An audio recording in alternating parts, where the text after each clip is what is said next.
Hello and welcome to another edition of the Forza Napoli podcast. I am your host, Joe Fischetti. Thank you, as always, for tuning in. On today's episode, we are going to review Napoli's first defeat of the Serie A campaign, a 2-1 defeat to Milan at the San Siro. A lot to talk about from this match, and I am joined by a guest to help me out with that. He is one of the hosts of the I'll call it the Calcio Comrades. I won't try to say the Danish version. Chris Kaiser, welcome back. Thanks, Joe. Thanks for having me. And you did well. It's called Calcio-kammeraterne. Okay, so it's pretty similar. Pretty similar. So if you're from Denmark, Norway, Sweden, and you understand Danish, naturally, then have a good listen. We cover Napoli and the rest of the Serie A, obviously. Yeah, I wish I might have to learn one of these languages because I know you do a fantastic job, but I'm grateful that I can at least have you on a couple times a season and get your feedback or your input in English. As I said, we are going to talk about Napoli against Milan. We're actually recording this. It's unusual for me. We're recording this literally minutes after the final whistle from that match. So I'll see if I can edit in some graphics, but this is going to be a dialogue, you and I. But there's plenty to talk about, so I don't think we're going to have a problem reviewing this match. And what I want to start with is just the defensive lineup. We knew heading into this match that we were going to be without a number of players.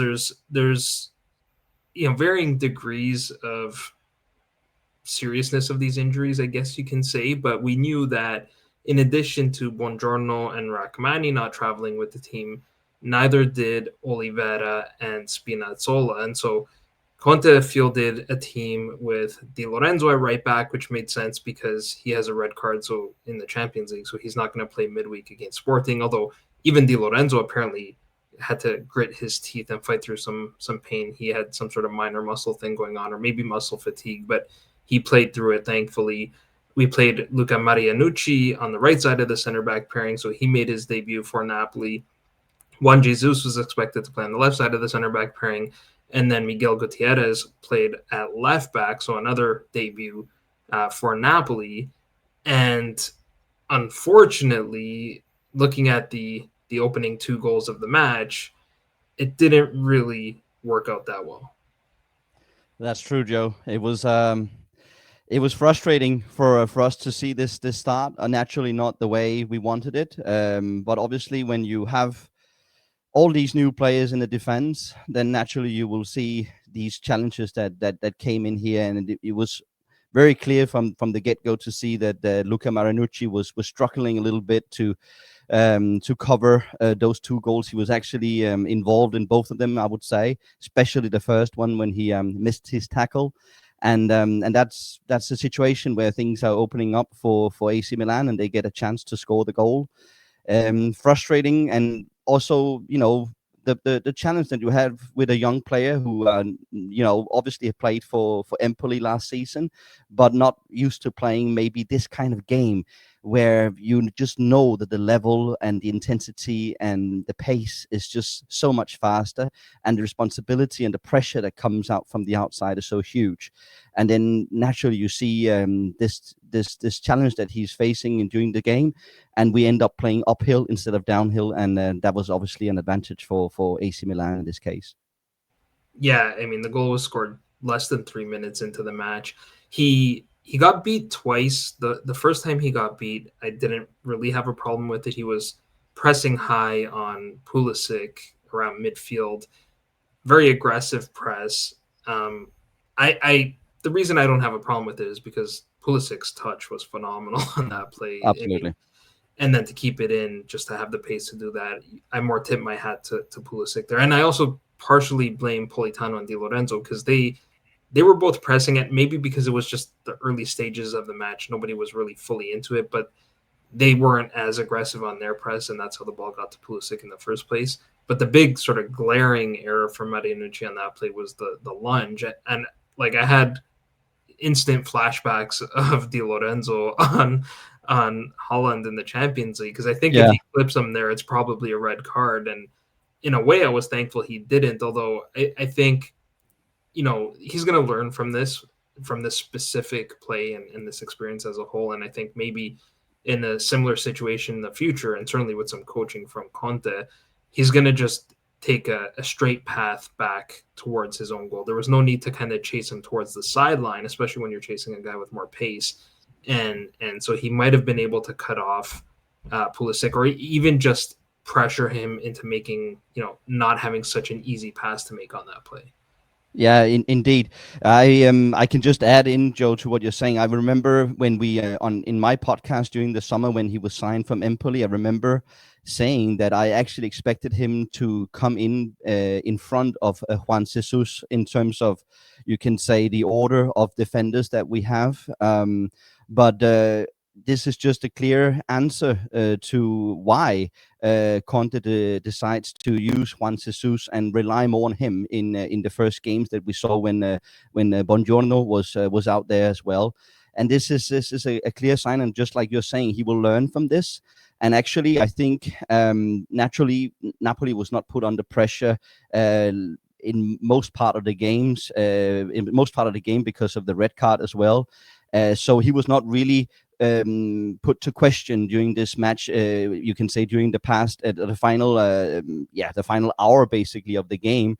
And then actually, I feel there were moments where I think he stood up and he played better. He also made some fine passes to break the lines of the AC Milan pressure, and finding Lobotka and finding McTominay in certain areas. So there were small moments of positive sides from him, and like you're saying, he's going to learn from this. But the result that we're standing with now here is 0 points, and he looks like he looks like the obvious reason for this loss, because he's involved in this. And like you're saying on the potential option to take the red card, yes, it does look like that he would receive the red card if he ended up clipping him in that situation. And like you're saying, it's probably wise for him not to do it, because you still have a whole game to repair on a 1-0 when you're 1-0 down after 3 minutes. But naturally, we stand back with a situation where Marianucci, he's struggling from this game, but hopefully he will learn from it, and hopefully he will shake it off as soon as possible, because we still have a whole lot of games to play, and we will need the depth in the squad, including him. So that's a good segue to my next question before I even get on to the other defenders, because they didn't cover themselves in glory on this play either, or on the second goal, and we'll get to that in a second. But obviously hindsight is 2020, but Sam Beukema was available. Do you think maybe we should have started him here? Yeah, I think so. Naturally, it's the easy answer afterwards, but also the way I think he have taken on this game on his first couple of games for Napoli, also scoring the goal against Fiorentina. I think he have done well overall, and I'm surprised that actually Conte decided to choose Marianucci over Beukema in this case. So yeah, absolutely. And I would also say when it comes down to the lineup that Conte decided to choose for this game, this is the main reason why I think that he didn't hit it spot on, because I think definitely Beukema should have started this game, just because of his experience. And looking back, that you also know that Milan will just sit back in most games, because they have Massimiliano Allegri as the manager. They're going to sit back, so that means that we need a strong player who can also move up the ball. And bear in mind that Beukema was playing for Bologna last year, who had I think it was second most possession in the entire Serie A after Inter. So they are used to move the ball forward when they play out from the defense. And that's where you can say Marianucci is more shaking, because he's coming from Empoli, who was actually the team with the lowest ball possession last year. So he's just more the kind of player who likes to clear the air and clear the balls out of defense. So yeah, overall, I'm surprised that Beukema didn't start this game. And looking back with the beginning of the game, maybe I was right. Yeah, I mean, at the same time, I understand there could be an argument for starting Marianucci. If I'm not mistaken, he's not part of the Champions League squad. Correct. And he's been playing a lot. And when you look at, we lost Buongiorno, we lost Rachmani, I can see maybe the argument that we got to be careful with Beukema before he gets some sort of muscle injury too, and then we're really in big trouble. At the same time, Milan is expected to be one of the challengers for the Scudetto, and yes, it's only the fifth match day of the season, but this was a big match, and all of a sudden, if I'm not mistaken, now both Roma and Milan are tied with us at the top of the table. There's a long way to go, but for such a big match, you would think you would want to play your best squad. Yeah, go ahead. Yeah, and then also when you bear in mind that Miguel Gutierrez is starting this game as well, it's very rare to see a Conte lineup where you have like two new players like this. When you have the option to field a player who is a more experienced. Based on his age, first and foremost, but also the fact that he already has been playing a few games in the team. So it's surprising that that Conte decided to do this. I have to say, despite the fact, like you're saying, which is a valid point, that Marianucci is not available for the game against Sporting Club de Portugal in the Champions League. So that might be the reason for it. But still, I mean, I will be surprised if Beukema is already overloaded so much that he has to spare him in a game like this. He has to save him in a game like this. That surprises me, I have to say. Yeah, and worst case, he could have played Beukema for an hour and then replaced him with Marianucci or something like that. Now, Yeah, I mentioned the other defenders didn't cover themselves in glory on this play either. If you freeze the frame right after Pulisic, after Marianucci lunges in and Pulisic gets past him and is standing up to make the pass, you can see that both Jesus and Gutierrez are basically defending the cross. And again, it's very easy, for me sitting on my couch watching the game to criticize these players when it's happening in real time. But what I would have expected on that play, because nobody even saw the run of Salamakers coming, I think that should have been McTominay tracking that run. He was tracking back. To me, it looked like Jesus should have stepped up on Pulisic. Gutierrez should have stepped up on Jimenez, who had kind of dropped towards the penalty spot, and McTominay should have been tracking the run of Salamakers, being kind of the left-sided midfielder, or one of the midfielders, whoever was closest. Somebody had to be tracking that run. So I don't think it was great defending all around, while Marianucci was probably the worst of it all. And then again on the second goal, and I'd like your thoughts on this goal. I just thought it was poor defending again. Both first we had Pavlovic stepping up, which I'm sure they've known about because we've seen him do this already a few times this season. Correct. Under Allegri. So that should have been something we were expecting. He kind of, Anguissa tried to tackle him and he kind of shrugged Anguissa off pretty easily. Di Lorenzo was playing a little bit off of Pavlovic, which was, I guess, fine. But Juan Jesus, especially in my opinion, was way too far away from Fofana, and that allowed him to kind of lay the ball off for Pulisic. So again, not the greatest defending on the second goal either. You're right. And yes, also with Pavlovic, we saw that actually last season as well, where he actually, in many cases, he stepped up and decided to make his run forward. And when you have a defender who does that, a central defender in this case, it creates that extra man that the opponent, in this case Napoli, have a hard time to control, because you don't know who's going to take this guy. And that's what happens, and you get caught out of balance, basically.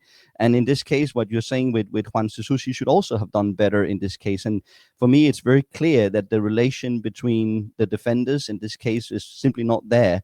And when you don't have the relations, it's going to be harder for you to defend overall. So it was a very, very poor display, very, very poor situation where you can't just blame it on Luca Marianucci in this case. You have to also, spread out the responsibility in this case. And we just basically saw that it is very expensive for a team like Napoli when you're without your best defenders in this case. And again, that leads me back to the fact that I still think that Beukema should have been there, because at least you have a few more relations in how you handle these cases. Where you have he knows where he has Juan Jesus a little bit more than in this case with Marianucci. So I just would feel more comfortable if you have lined up with Beukema in this case. But yeah, like you're saying, poor defending overall. And when you are 2-0 down at that stage of the game, you know it's going to be hard because Allegri, he's just going to park the bus basically, and that's what we saw from there on basically. Yeah. The other big kind of moment in this match, of course, was the penalty kick and the red card in the second half. I was actually a little bit surprised because you rarely see both of those things given. Like usually it's either it's a red card when it's outside of the area, definitely. If it's taking away a goal scoring opportunity, it's the last man back. If it's in the area, obviously a foul in the area is a penalty kick. You rarely see both the red card and the penalty kick. It's almost like you're double penalizing. Do you Yeah, think? I mean, this was a VAR review. Do you think they got it right? Oh, it was absolutely by the protocol. Absolutely. I mean, when in this case, Estupiñán, he is not what you call play the ball. And since he's not playing and going for the ball, he's just basically taking out the man, in this case, Di Lorenzo. Then obviously it's a red card because he's taking away an opportunity. So by the protocol, it's absolutely spot on. So there's no surprise for me in this case. Absolutely spot on from the VAR.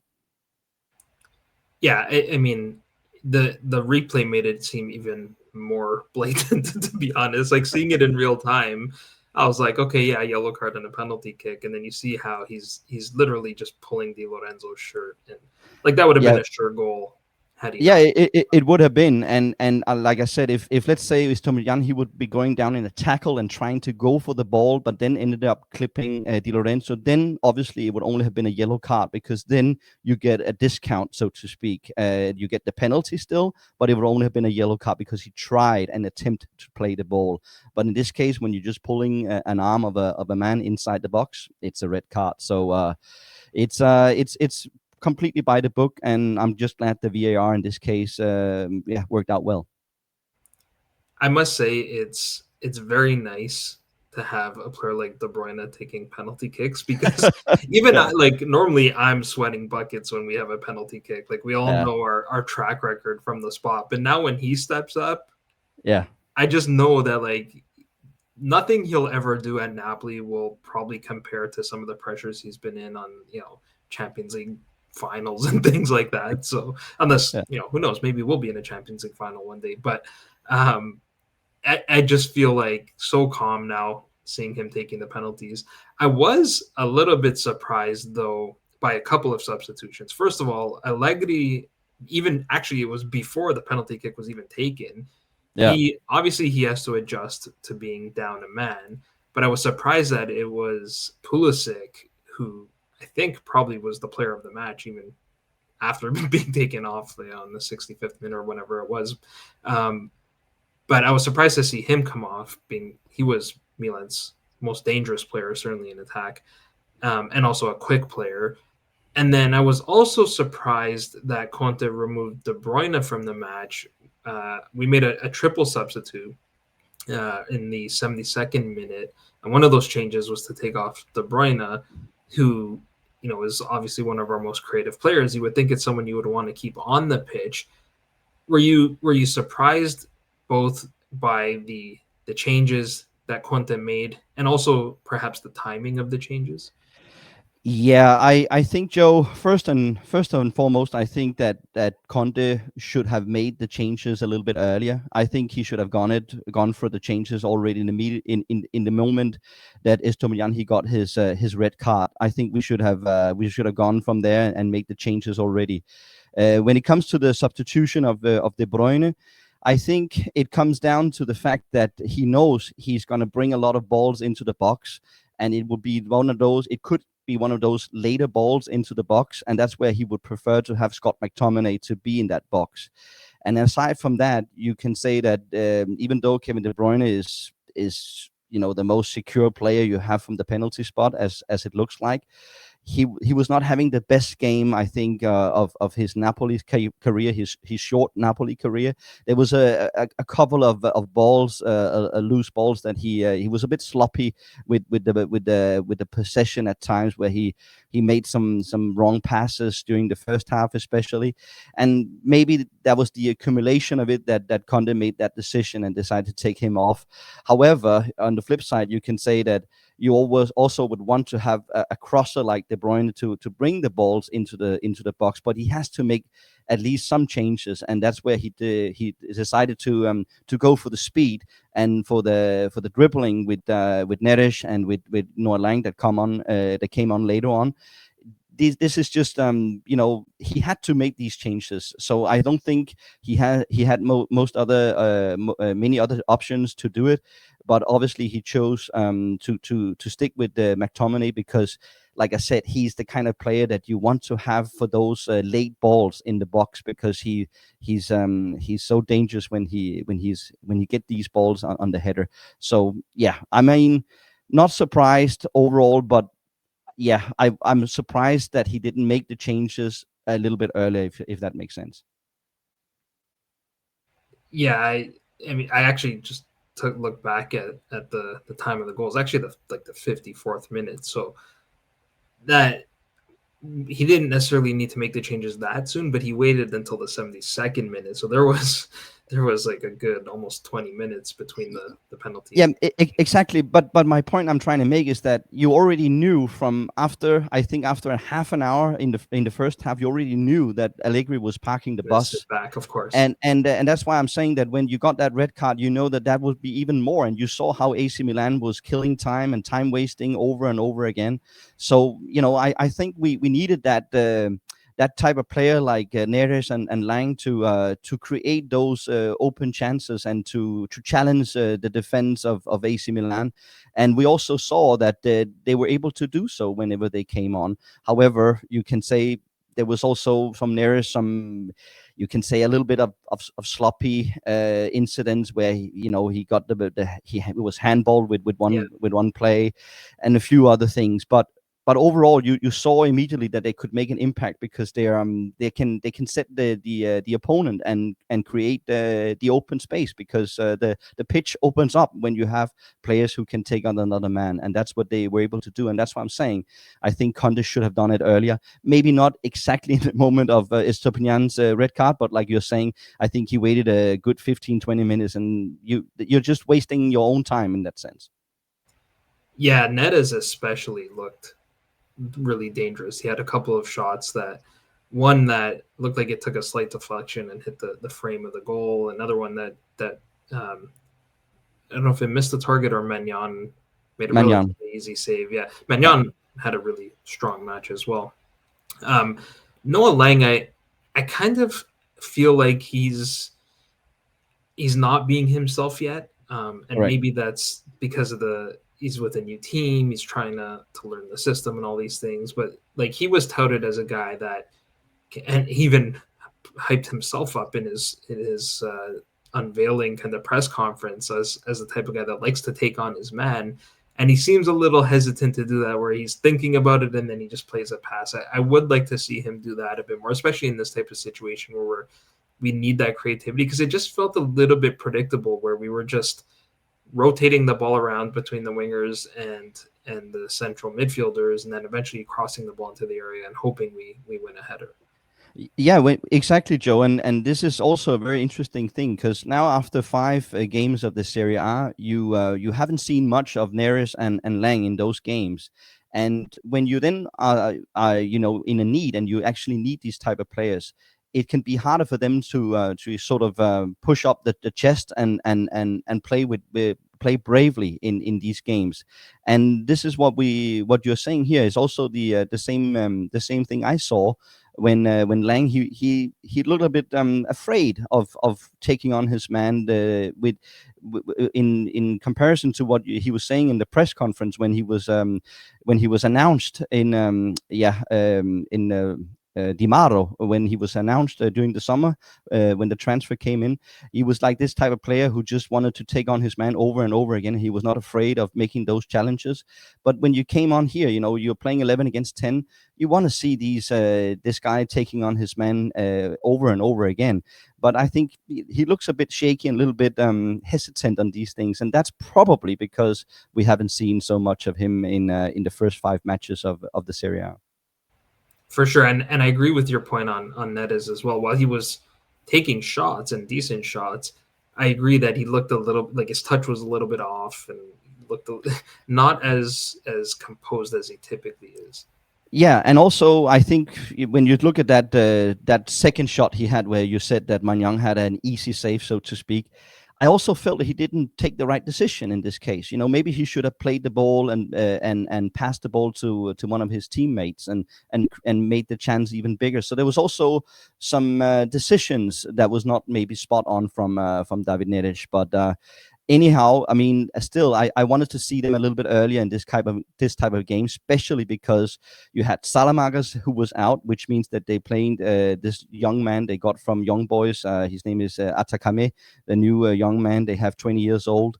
And then on the other side, when Estomyan was out, you put in Bertasacci over there. So these are two young players, inexperienced players, and Attack those guys. exactly attack those guys, and that's why I'm saying that you should just went for it basically. And I think that Conte he was not on spot on when he made these subs. He should have done it a little bit earlier to me. Yeah, I think that's spot on. The other, to me, what was really kind of glaring was the absence of Spinazzola, who's been very good this season, early, obviously, but in the games that we've seen, he's been very, very good.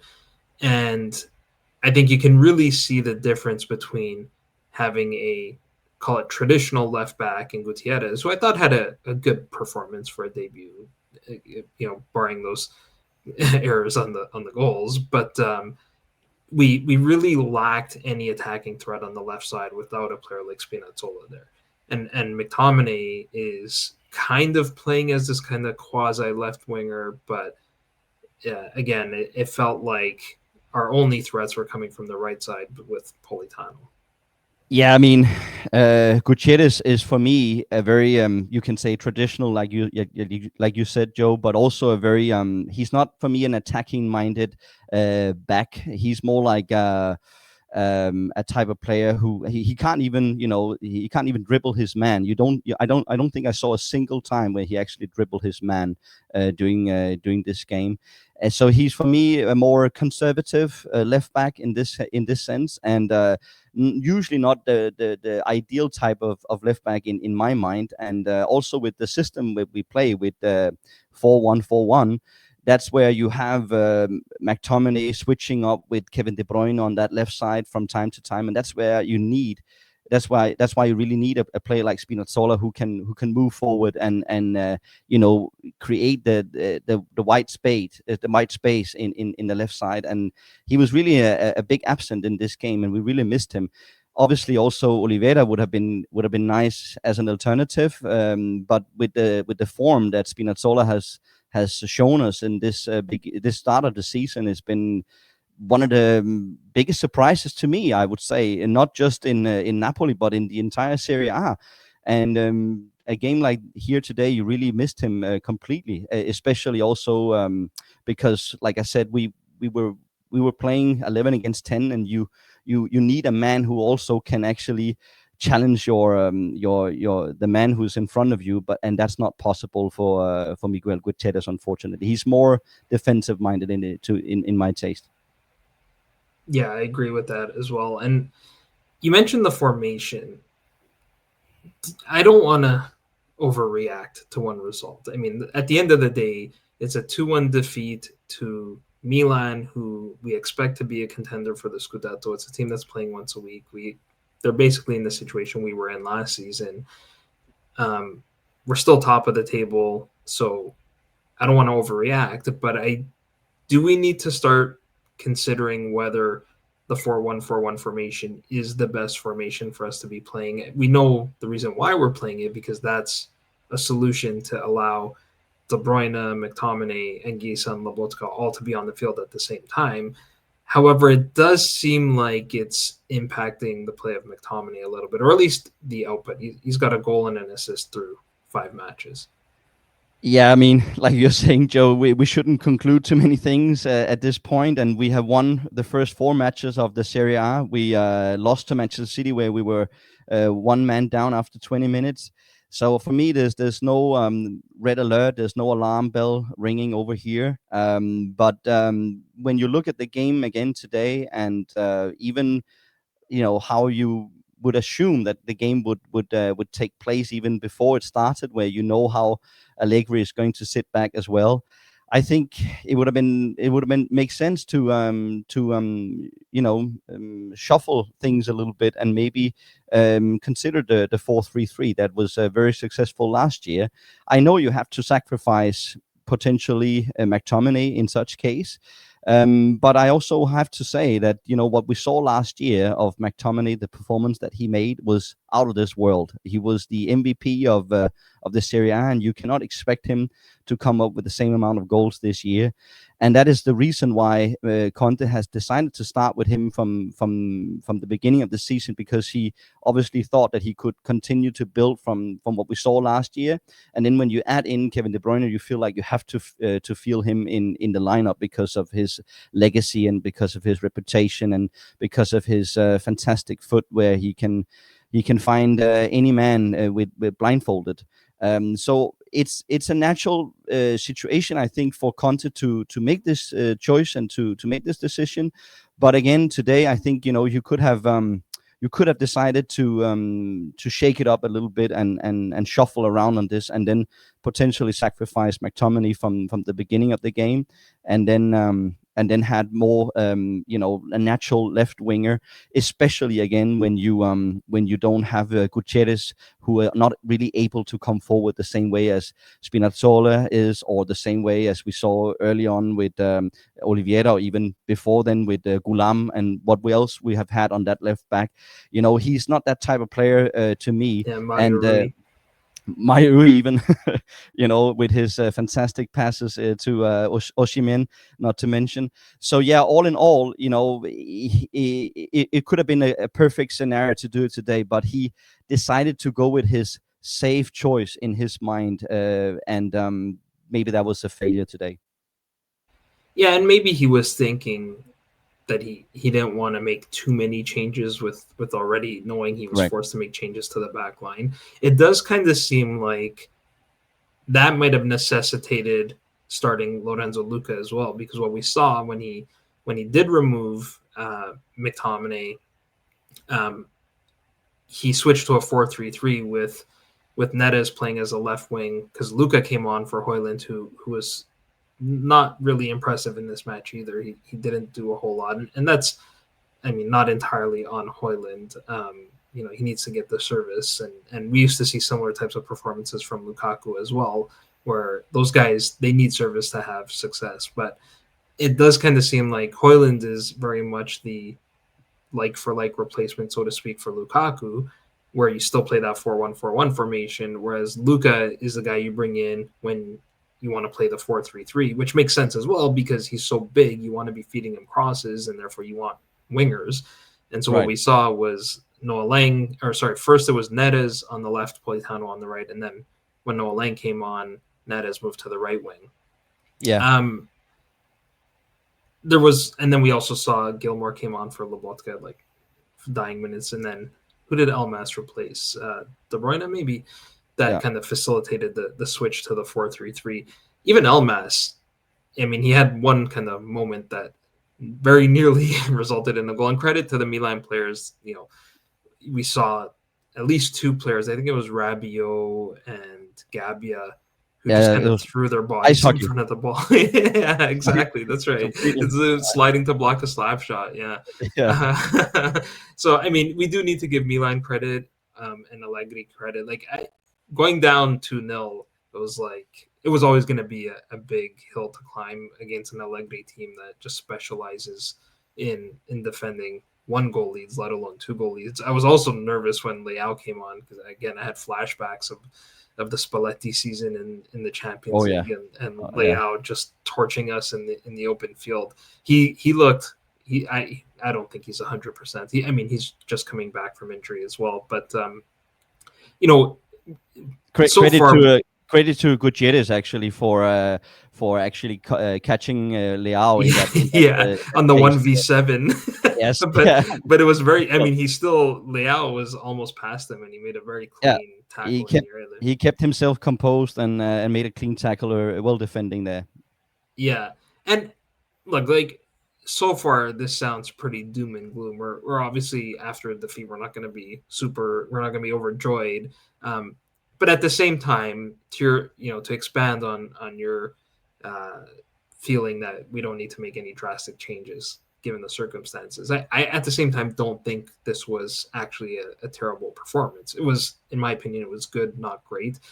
I thought, in the Italian papers, they often use the word episodes, and it did kind of feel like this was a match of episodes where Milan's 2 goals were episodes. They were one-off kind of occasions. The red card was a one-off. Milan, beyond the 2 goals in the first half, I think the only chance I can recall was the Fofana chance where I think it was Modric or Pulisic, Yeah, one of the two played him through, and his shot nearly finished over the bar. But I did like how we reacted to both of the goals, where it felt like we took control of the match, really. And again, we know how Allegri teams play, and they're going to sit back and defend. But it wasn't like I think I would feel a lot worse if this was a sort of dominant Milan performance and victory, whereas this one wasn't dominant. I mean, we had definitely more of the ball. By the end of the match, the XG was something like 2.85 to 0.74 for us. So you do kind of feel like if you replayed this match 10 times, we would probably win a bunch of them, and maybe a draw would have been the most common result. So I don't know. What do you think? I actually, again, you hate losing, but I'm not devastated by any means by this performance. no, I agree. I agree, Joe, completely. I mean, not devastated at all. We're just frustrated that we couldn't take our chances. And like when you're talking about the XG of this game, you're spot on. We will probably have won maybe 5 or 6 of them, and a couple of them would have ended up in a draw. We would have not probably not lost these kind of games if we play out of 10. However, we are playing against Max Allegri, and that's also something you have to take into account. And you can say as much as you want about it, about XG and all that stuff, but he's a genius when it comes to this kind of game, and he had exactly the game where he wanted when he was 2-0 up, and that's also something we have to give credit. But on the other hand, if we just would have taken our chances, we had a couple of good chances for Anguissa. We had also a great header from Di Lorenzo. There were a couple of good chances where, with just a little bit of sharpness, a little bit extra luck, we would have ended up with a draw at least, and maybe even more from there, I would have said, because, depending on what time of the game you actually end up scoring, that's always very important because the goals are changing the complexion of each game. And I think we were just lacking in not taking our chances, and I think the players in the locker room would be very frustrated on these things because they know that if they played the game again tomorrow, we would not have lost this game. So it's very frustrating, but again, no reason to have any major headlines over this because it's a game where we were in it. Like you also said, Joe, we took control of the ball, we took the initiative on the ball, and I think actually we were generally okay with the ball overall. And I think we created the amount of chances that you can expect in a game like this against Allegri. So overall, not bad performance. We just had to take our chances in games like this. We also ran into a very good Mike Magnon, where Yeah, between the 2 goals, we had the kind of double chance where Politano crossed to the back post and Gutierrez won the header. Good reaction save for Magnon, and then Gutierrez and Anguissa chased I can't remember which Milan player to the corner flag. It might have been Salamackers. Won the ball back, and McTominay had a low shot that Magnan stopped again. So to your point, right, like a goal there totally changes the complexion of the match, and maybe it ends up in a different result. Yeah, just credit to Magnan as well. I mean, I think we're starting to see glimpse of his performance that we saw in the 21-22 when Milan won the championship that year, and he really did well as well in this game. But yeah, it's just we needed just that extra little bit of luck that you need in a close and tight game like this.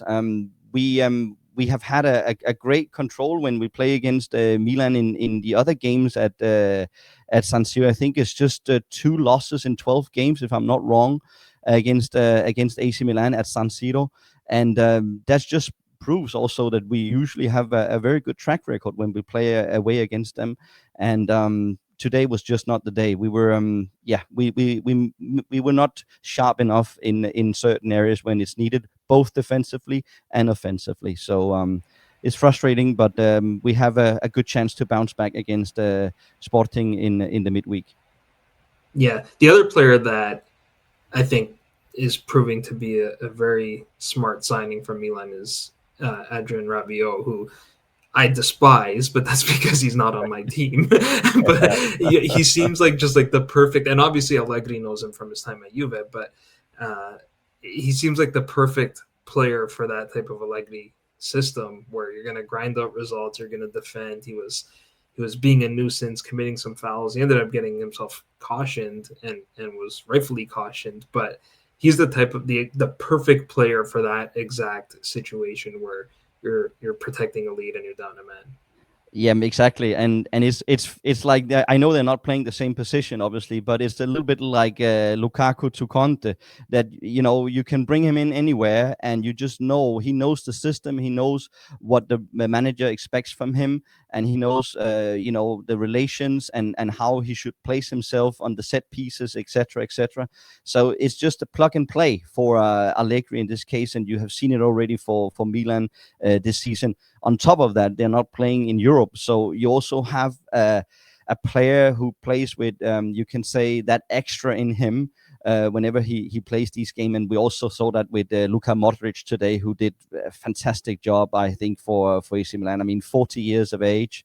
He's just 4 years older than me, and he's still run around there like like a king. And he's even getting better this season when he's not playing in Europe. I can't remember the last time he had a season where he did not even play in Europe. So it's just going to give him so much extra, and it's gonna help Milan a lot for this season. I had as a second in my prediction prior to the season start, with Napoli actually being my favorites for winning Lo Scudetto, but it's going to be tight up there, and I think you can now see, even though Milan have had, you can say, an easy start to the season with the opponent they had. This was their first real test for AC Milan. I still think that they're going to be up there in the top because they're only playing once a week, and Allegri, he knows what it takes to be there. So let's see. Yeah, it was certainly a statement performance from them, even if it ended up being, call it a dominant sort of Napoli side, but like it through, I don't know, 35 minutes, the San Siro was on fire, right? And Yeah. they had a 2-goal lead against the champions. I joked with a Milanista friend of mine that look, Milan are celebrating like they won the Scudetto already, and Yeah. or just beating us is like winning. It's kind of like when a bottom tier team I know. beats a top of the table team. Let me just add another little point, Joe, to this situation, because sometimes, well, in most cases, we see that the teams who is winning the leagues, let's say Liverpool last year, Barcelona, Paris Saint-Germain, Bayern Munich, and so on and so forth. All of them, they have a whole lot of ball possession. And actually, with us winning last year, I think we came in 8 when it comes to ball possession last year.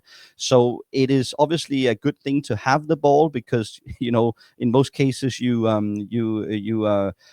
prevent the opponent to actually score when you have the ball yourself.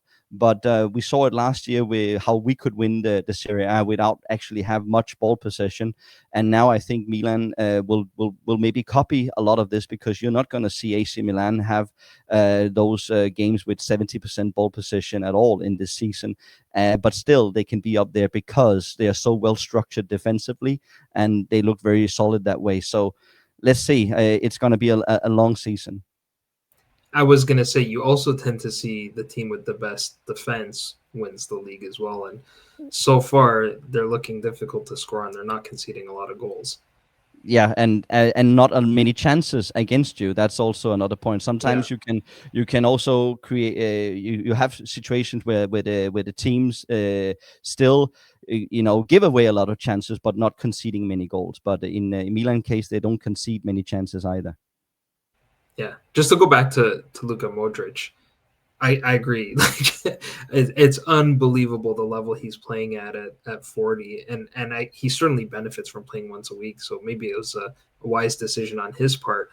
But it reminds me of a comment that Mohamed Salah made on the pod last season about Lobotka, where he said, like, just having a player like Lobotka in the lineup affects how the other team plays. And I felt the same way about Modric, where we saw like Lobotka was basically tasked with man marking Modric, and that's now making him play a slightly different role than he typically plays. And then just in terms of his fitness, he played the full 90 minutes Yeah, and most of the second half down a man. And even then, there was one play that stood out where he carried the ball. He made a run with the ball, and Lobotka was tracking him, and he outran Lobotka, yeah. 5 years his elder, and running with the ball. So yeah, unbelievable player. And then in some of the distribution where there was the chance that Salamakers had where he cut in, and it was Modric that played like a big switch from left to right, and it led to a good chance that Meret made the save. So, look, all in all, I think we tip our hats to Milan for a solid performance. We tip our hats to Allegri for doing what Allegri does. We're disappointed with the result, but I don't think we need to overreact. I think we did enough well. I think Conte's not perfect either. As much as we love him, I think certainly reflecting on this performance and how the match went, we agree that he could have done things maybe differently, and maybe the result would have been different. But really, it's a long season. You're not going to win every single match. Although last season we didn't lose to any of those big northern clubs. But I don't think we need to overreact to this. Indeed, Joe. I couldn't be I couldn't agree with you more. And actually, we haven't lost since Como away 2-1 back in, was it February?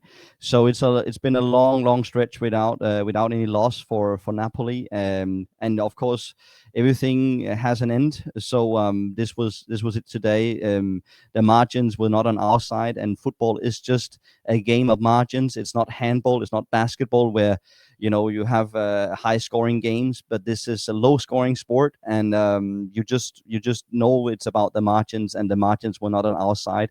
Of course, I think also when we haven't heard any interview obviously from Conte after this. He might not say it on TV, but inside of him, he also know that he might have made a mistake in terms of the lineup today. But who knows? There's a progress, and Marianucci has learned a whole lot from this game, and he will carry this performance with him to the next level of his career. He's still super young and has a lot to learn. So it's not all on him, but he's the one that stood out as, unfortunately, the one with who made a couple of mistakes during the two goals for AC Milan, and then you play uphill and you end up losing a game, unfortunately. Yeah, and I mean Conte is the master motivator. I mean that was the other thing we saw. I almost wish the Scudetto movie didn't come out, because I was watching these clips that were going around. I haven't actually watched the documentary yet, but I was like, wait a minute, Conte's totally different in the locker room than he is in front of the camera. Yeah. He's such a good motivator, and I'm sure he'll find the way to use this as motivation. But Joe, he's an incredible person, because you see him over and over and over again saying that I'm from Lecce, I'm the poor guy. He's completely, playing the role when he's in front of the camera and in front of the media. But deep inside on the backside of the curtain, things are just completely different with this man, and he's a mastermind in how he motivates his player and how he tactically are approaching these things. He knew exactly how things were last year, and the opportunities that Napoli had to win the Scudetto, but he was just underplaying his role and underplaying Napoli's role in this whole race. And he ended up with the upper hand in the end, and the trophy at the end. And this is the same thing he does this season. He's going out there and saying that, okay, now we are, like he said, now we are playing twice a week, and we have a lot of players in our team who's not used to playing the Champions League. So he does all this mastermind and using the media and twisting the words around, just to try and bring the few margins on his side, on his players, and on his team. And this is just pure. He's just a pure genius when it comes to these things. Yeah, he's really controlling the expectations when he does that. Like, Absolutely. how many times have we heard him say that? Like, listen, what we did last season was a miracle, right? Like, these Oh guys, yes. we're still on the second step of our journey. We're nowhere near the end goal. All these things. I'll He's an close with actor. just He's an actor. He's an yeah, actor in this. yeah. So it's just he's and, acting. and he's well aware, to your point, that the cameras are on, because I'll close with this. There was one clip that I saw where he's giving this incredible motivational speech, and Juan Jesus is kind of sitting on the bench, and you see Jesus's eyes shift towards the camera, and Conte sees it, and he's like, "Where are you looking?" And everybody laughs, and then they go nuts. And so even Yeah. when he's motivating his players, he also knows that he's on camera, and he's performing for the cameras too. And it's this crazy like chess match of like what's the real contest. So I have another one I want to bring out here. sure, Remember from that was the season 2000-2001, where Fabio Capello was the coach of Roma that year when they won the Scudetto. And I think it was in the spring where they played. I think they played Atalanta, and he scored Roma scored a goal. They ended up winning 3-1, and they scored the goal with, I think, 15 minutes left. And Fabio Capello exactly knew where the camera was, and he took off his glasses and he put it in the pocket of his nice Armani suit jacket, and then he just went back to the bench and put his arm over cross and his legs over cross, like explaining to the cameras that the job was done. We were leading 3-1 with 15 minutes left, and this is the mindset that you have of these top managers. They know exactly where the camera is, and they know how to use the cameras to almost like to perform a show, and almost to like win these small margins, because the players are seeing this. They're watching the highlights afterwards. They are reading the newspaper the next day, and they see a picture of the manager and whatever. And this is why you have to be a strong manager on the sideline. And this is what Fabio Capello was, and this is what Antonio Conte is. And you just see it over and over again. Capello was sitting with the Milan section today, by the Yeah, way. I saw that. Yeah, But no, in it's another Armani suit. yeah, yeah, and now he kind of rambles on late night sports shows, but legendary coach nonetheless. One thing Absolutely. I will say, look, I hope we don't lose another match for the rest of the season, but it does make my life easier as a podcast, because losses are much easier to talk about than defeats, believe it or not. And the last 53 minutes or so I've just absolutely blown by. Yeah. So I think we can wrap it up there, Chris. But thank you. I know it's very late for you. You've had a very long day. So I really do appreciate you coming on and covering this match.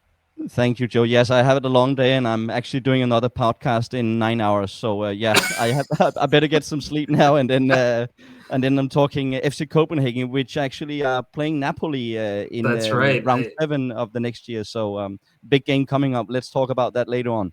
Yeah, absolutely. I mean, I messaged you as soon as the draw came out, because I know Yeah. you're a Copenhagen fan, and my heart went out to you because you're now gonna have to support, or I don't know who you cheer for. I think you said Napoli still, Yeah, just yeah, of narrowly. course. It's my first and my longest love is my primo amore. So Napoli, will always win against yeah, even my father and my sister. So I hope they're not listening. That's great. Just quickly before I let you go, if you can tell the viewers and the listeners where they can find the Calcio Comrades. Yeah, you can find Calcio Kameraderne anywhere you yeah, wherever you are listening to your podcast. It can be Apple, it can be Spotify, etc. And you can find me on Twitter as well. What is it, Joe? Is it Chris Kaiser Dios?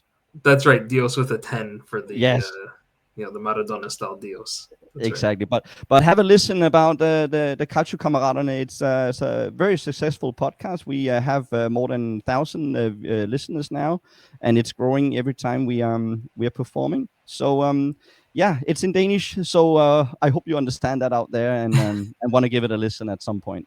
You know what? I need to check because I noticed recently that now, I guess because of AI, now if you listen to a podcast on Apple, maybe the other platforms as well, while you're listening, it gives you the written kind of transcript, like the Correct. Yeah. AI automatically does it for you. So if there's a way for me to turn a translate button on, which I can't imagine is too difficult with AI these days, and who knows, maybe I can just read your podcast. You can give it a try, but Yeah. unfortunately, it will be probably a little bit hard to understand the Danish humor anyway, because Yeah, the translation my is yeah, exactly, my friend Joachim, who is actually the host in the podcast, who is doing all the manuscript and a lot of the hard work as well. Mhm. We have a whole lot of fun when we're doing and performing this, and we're really enjoying ourselves when we're doing it. And I think that's what the listeners are also appreciating whenever we are on online.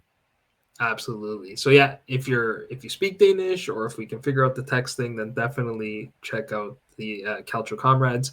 If you want to get a hold of me, you can find me on X at Joe_Fischetti5. You can find the podcast on all the usual podcast platforms if you're watching on YouTube and want the audio version. And if you're listening to the podcast, you can also find us on YouTube now. Just look up Forza Napoli podcast and make sure to like and subscribe while you are there. I will be back later this week to review our Champions League match against Sporting. But until then, I'm Joe Fischetti. Forza Napoli sempre.